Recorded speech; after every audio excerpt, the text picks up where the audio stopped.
Huerteros, ¿os acordáis lo que os dije?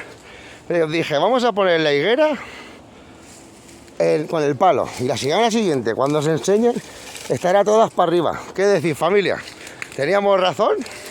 ¿O soy un trolero? ¿Habéis visto o no?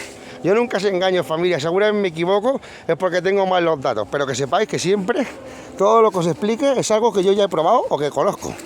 Así que, familia, mirad qué bonito. Todas las hojas para arriba. Y rectas, ¿eh? Pues lo he dicho, familia.